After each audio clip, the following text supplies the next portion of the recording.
तो नमस्कार साथियों, स्वागत है आपका आज के वीडियो में। और आज हम जानने वाले हैं न्यूरोसाइकोलॉजी के जो हैं ऑब्जेक्टिव क्वेश्चंस ये। और अगर आप पीजी सेकेंड सेमेस्टर में हैं, एमए या फिर एमएससी सेकेंड सेमेस्टर में हैं, तो ये जो क्वेश्चन है आपके लिए काफ़ी ज़्यादा इम्पोर्टेंट है। तो आइए और क्वेश्चन शुरू करते हैं। पहला नंबर क्वेश्चन है, न्यूरो मनोविज्ञान एक प्रमुख क्षेत्र है, तो आंसर याद रखिएगा न्यूरोविज्ञान का। फिर इसका नेक्स्ट क्वेश्चन हो गया, न्यूरो मनोविज्ञान जैसे पद का उपयोग सर्वप्रथम किसने किया था? तो इसका आंसर याद रखिएगा विलियम ओस्लर ने किया था।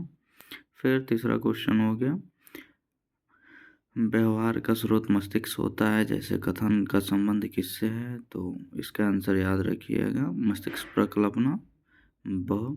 फिर उसका नेक्स्ट क्वेश्चन हो गया, व्यक्ति की खोपड़ी की सतही विशेषताओं एवं उसके मानसिक क्षमताओं का संबंध का अध्ययन किस शास्त्र में किया जाता है? तो आंसर याद रखिएगा कपाल विज्ञान में। फिर उसके बाद अगला क्वेश्चन हो गया, निलयी प्रकल्पना के अनुसार मानसिक प्रक्रिया कहाँ स्थित होती है? निलयी प्रक्रिया के अनुसार तो आंसर याद रखिएगा उपयुक्त में से कोई भी नहीं, क्योंकि निलयी प्रक्रिया के अनुसार मानसिक प्रक्रिया जो है वो हृदय में होती है। फिर उसमें अगला क्वेश्चन हो गया, नेमेसियस के अनुसार प्रत्यक्षण जैसी मानसिक प्रक्रिया का केंद्र किसे माना गया है? तो सेलुला फेनेस्टिका को माना गया है। फिर इसके बाद अगला क्वेश्चन हो गया, सुपरिज्म का नाम किससे संबंधित है? तो कपाल विज्ञान से जो है एस्पुरिज्म का नाम ये संबंधित है। फिर अगला क्वेश्चन हो गया, मानसिक कार्यों का मस्तिष्क में स्थिति जो है निर्धारण से संबंधित पहला प्रयोग किसने किया था? तो इसका आंसर याद रखिएगा फ्लोरेंस ने किया था। फिर इसके बाद अगला क्वेश्चन हो गया, किसने कहा था कि हम लोग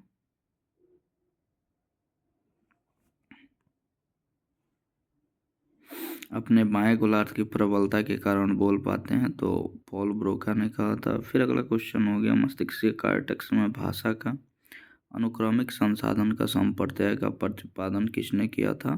तो इसका भी आंसर याद रखिएगा कार्ल वार्निक ने किया था। फिर इसके बाद अगला जो क्वेश्चन है ये हो गया, जब व्यक्ति में जो है ब्रोका क्षेत्र तथा वार्निक क्षेत्र दोनों को जोड़ने वाली तंत्रिकाओं में क्षति उत्पन्न होने से भाषा में दोष उत्पन्न होती है, तो उसे क्या कहा जाता है?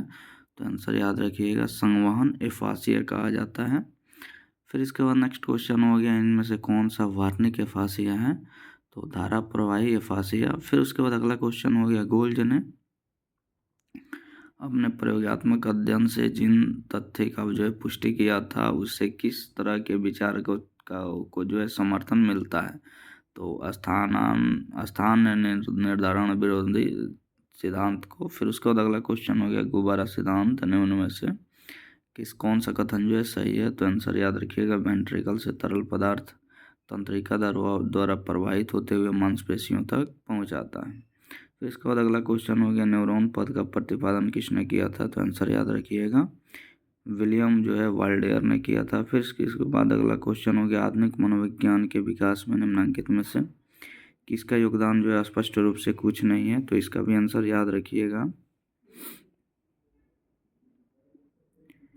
न्यूरोफार्माकोलॉजी। फिर इसके बाद अगला क्वेश्चन हो गया, एक्सप्लाज्मिक वाहन को किस श्रेणी में रखा जा सकता है? तो आंसर याद रखिएगा संरचनात्मक विधि। फिर इसके बाद अगला क्वेश्चन हो गया, जब पदार्थों को न्यूरॉन के कोष शरीर से एक्सॉन अंतस्थ की ओर ले जाया जाता है, तो इस तरह के जो है वाहन को क्या कहा जाता है? तो एंटीरोग्रेड वाहन कहा जाता है। फिर इसके बाद अगला क्वेश्चन हो गया, जब पदार्थों को जो है एक्सॉन अंतस्थ से जो है कोष शरीर की ओर लेके जाया जाता है, तो इसे क्या कहा जाता है? तो एक्सोप्लाज्मिक वाहन कहा जाता है। उसके बाद नेक्स्ट क्वेश्चन हो गया, निम्न में से किस विधि में जो है रेडियोपैक रंग का उपयोग किया जाता है? तो एंजियोग्राफी में किया जाता है। फिर इसके बाद अगला क्वेश्चन हो गया, 1970 के दशक में पहली बार किसे उपयोग में लाया गया था? तो 1970 के दशक में जो है सीटी स्कैन को उपयोग में लाया गया था। सबसे पहले जो है 1975 ईस्वी में इसका इस्तेमाल किया गया था। फिर इसके बाद निम्न में से किसका संबंध जो है पीईटी से है? तो पीईटी का मतलब होता है पोजिट्रॉन जो है एनसेफेलो। उसके बाद हो गया इसका आंसर हो जाएगा PET। उसके बाद नेक्स्ट क्वेश्चन हो गया EEG का प्रतिपादन किसने किया था? तो हंसबर्गर ने किया था। EEG का पूरा नाम क्या है? तो इलेक्ट्रोएन्सेफेलोग्राफी है। फिर उसके बाद अगला क्वेश्चन हो गया मस्तिष्क तथा सुषुम्ना जिस सुरक्षात्मक शीट द्वारा ढका रहता है उसे क्या कहा जाता है? तो मेनिनगस कहा जाता है। फिर इसके बाद अगला क्वेश्चन हो गया मस्तिष्क का तीसरा वेंट्रिकल तथा चौथा वेंट्रिकल को जोड़ने वाले ट्यूब को कहा जाता है? तो आंसर याद रखिएगा कोराइड फ्लिक्स कहा जाता है। फिर उसके बाद अगला क्वेश्चन हो गया मेनिनगस में कितने सतह होते हैं? तो इसका भी आंसर याद रखिएगा 3। फिर इसके बाद अगला क्वेश्चन हो गया एपिथैलेमस किसका एक हिस्सा होता है? तो डायनसेफेलॉन का। फिर उसके बाद अगला क्वेश्चन हो गया मस्तिष्क के कार्टेक्स में 6 परतों में सबसे भीतरी परत का क्या नाम है? तो इसका आंसर याद रखिएगा पॉलीमार्फिक परत। फिर उसके बाद अगला क्वेश्चन हो गया निम्नलिखित में से कौन सा बाइनोकुलर तथा दायाकुलर में संबंध नहीं जोड़ता है? तो आंसर याद रखिएगा साइनगुलेट फैक्सिकुलस जो है ये नहीं जोड़ता है। फिर उसके बाद अगला क्वेश्चन होगा ब्रॉडमान क्षेत्र संख्या 117 किससे संबंधित है? तो दृष्टि क्षेत्र केवल 17 होगा दोस्तों, 117 नहीं होगा, ये 117 गलत दिया है। 17, 18, 19 जो है ये दृष्टि क्षेत्र से जो है ये जुड़ा होता है। 117 नाम की कोई चीज़ पोल ब्रोका क्षेत्र में आता ही नहीं। फिर उसके बाद अगला क्वेश्चन हो गया दृष्टि सूचनाएं थैलेमस के किस केंद्रक में भेजी जाती है? तो इसका आंसर याद रखिएगा पार्श्विक जेनिकुलेट केंद्रक में। फिर उसके बाद अगला जो क्वेश्चन है ये है कि सुपीरियर जेनिकुलेट कॉलिकुली सुपीरियर कॉलिकुली का संबंध किससे है? तो दृष्टि से है। तो इसके बाद अगला क्वेश्चन याद रखिएगा मस्तिष्क का कार्टेक्स किससे ढका रहता है? तो इसका आंसर याद रखिएगा मस्तिष्क का कार्टेक्स जो है ये लघु मस्तिष्क को ढका रहता है। उसके बाद मस्तिष्क का एटॉक्सिया का संबंध किससे है? तो इसका आंसर याद रखिएगा शरीर गति में असंतुलन से। फिर इसके बाद अगला क्वेश्चन हो गया निम्नलिखित में से कौन केंद्रीय सुल्कस के पीछे तथा सिल्वियस के दरार के ऊपर होता है? तो आंसर याद रखिएगा मध्यपाली। फिर इसके बाद अगला क्वेश्चन हो गया फॉर्निक्स किसे कहा जाता है? तो आंसर याद रखिएगा हाइपोथैलेमस में जो है हिप्पोकैम्पस तथा मेमोरी बॉडी को जोड़ने वाले पथ को। फिर उसके बाद अगला क्वेश्चन हो गया निम्नलिखित में से कौन परिधीय तंत्रिका तंत्र का भाग नहीं है? तो आंसर याद रखिएगा कॉर्पस कलोजम। उसके बाद नेक्स्ट क्वेश्चन हो गया कौन एक कपालीय तंत्रिका नहीं है? तो आंसर याद रखिएगा टेक्टम। उसके बाद अगला टेक्टम और टेगमेंटम होता है। उसके बाद अगला क्वेश्चन होगा निम्नलिखित में से कौन कपालीय तंत्रिका पूर्ण पेशिया जो है कार्य करता है? तो आंसर याद रखिएगा ट्रोक्लियर। उसके बाद फिर अगला क्वेश्चन है मेडुला ओब्लांगेटा का सबसे नज़दीक होता है? तो आंसर याद रखिएगा 12वां जो है कपालीय तंत्रिका 11वें नंबर पे जो है ये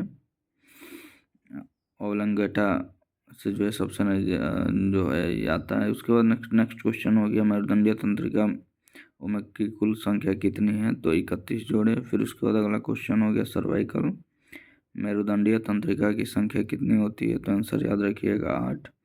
और 5वां कपालीय तंत्रिका का क्या नाम है? तो आंसर याद रखिएगा ट्रिजेमिनल। फिर उसके बाद अगला क्वेश्चन हो गया कपालीय तंत्रिका की संख्या कितनी होती है? तो इसका आंसर याद रखिएगा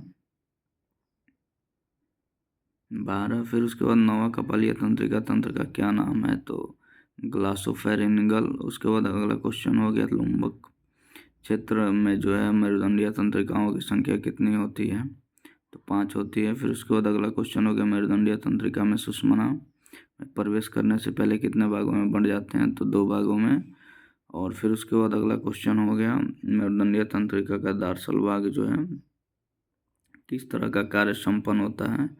तो संवेदी कार्य। फिर उसके बाद अगला मेरुदंडीय तंत्रिका वेंट्रल भाग में जो है भाग द्वारा किया जाता है? तो आंसर याद रखिएगा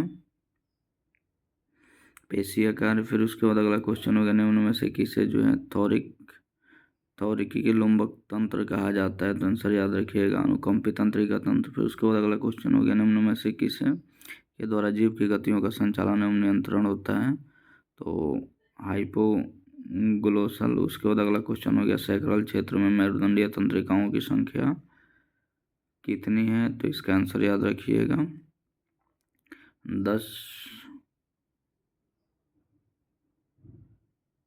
सैक्रल में जो है 8 ही तंत्रिका सैक्रल क्षेत्र में। उसके बाद नेक्स्ट क्वेश्चन हो गया, निम्न में से जो है किसी क्रोनियल सैक्रल तंत्र भी कहा जाता है, तो आंसर याद रखिएगा उप अनुकंपी तंत्रिका तंत्र। फिर उसके बाद अगला क्वेश्चन हो गया, निम्न में से कौन कपालीय तंत्रिका अंशतः संवेदी अंशतः पेशी है, आंसर याद रखिएगा ग्लासोफेरेंजियल। फिर उसके बाद अगला क्वेश्चन हो गया, पी कोशिका तथा एम कोशिका निम्नलिखित में से किस में पाए जाते हैं, तो इसका भी आंसर याद रखिएगा गैंग्लियन कोशिका में। फिर इसके बाद अगला क्वेश्चन हो गया, जब व्यक्ति जो है जाने पहचाने व्यक्तियों का चेहरा देखकर पहचान नहीं पाता है उसे क्या कहा जाता है, तो आंसर याद रखिएगा प्रोसोपैग्नोसिया। फिर इसके बाद अगला जो क्वेश्चन है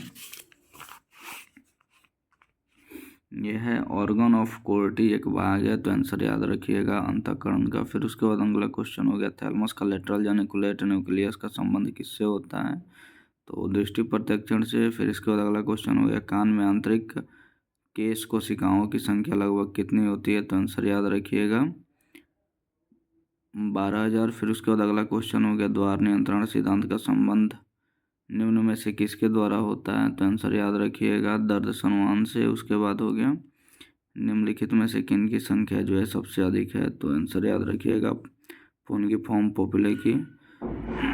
उसके बाद अगला क्वेश्चन हो गया, भितिया पाली में निम्नलिखित में से कौन सा ब्रॉडमैन क्षेत्र शामिल होता है, तो 1, 2, 3 सभी क्षेत्र संख्या। उसके बाद जो है अगला क्वेश्चन हो गया,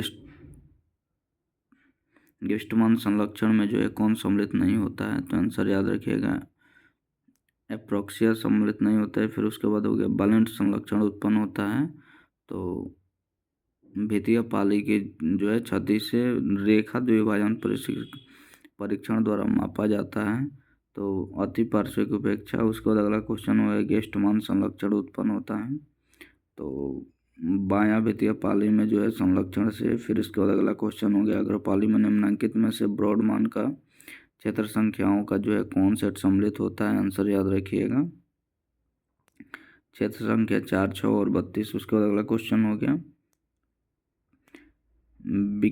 विस्कोन्सिन कार्ड सेटिंग परीक्षण द्वारा क्या मापन होता है, तो आंसर याद रखिएगा अनुक्रिया अवरोध। फिर इसके बाद अगला क्वेश्चन हो गया, अग्रपाली के जो है वो सोमेडियल क्षेत्र में क्षति उत्पन्न होने से रोगी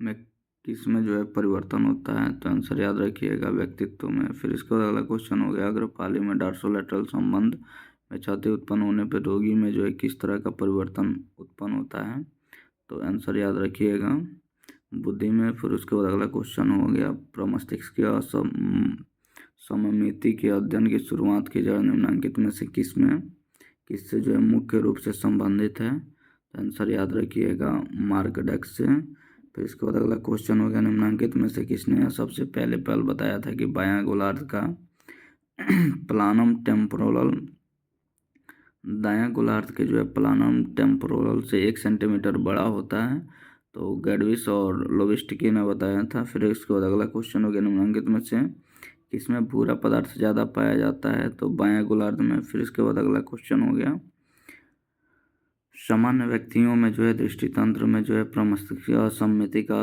अध्ययन का संबंध किन के शोधों में अधिक है, तो आंसर याद रखिएगा मिस्किन तथा जो है फोरगेज के शोध से। फिर इसके बाद अगला क्वेश्चन हो गया, ओल्फ तथा गुडेल का शोध निम्नलिखित में से किससे संबंधित है, तो मुंह की गति से। फिर इसके बाद अगला क्वेश्चन हो गया, संरचनात्मक असम्मिति के जो है व्यक्तिक परिवर्तनशीलता में जो है किसका योगदान सबसे अधिक होता है, तो आंसर याद रखिएगा हस्तिकता और यौन दोनों का।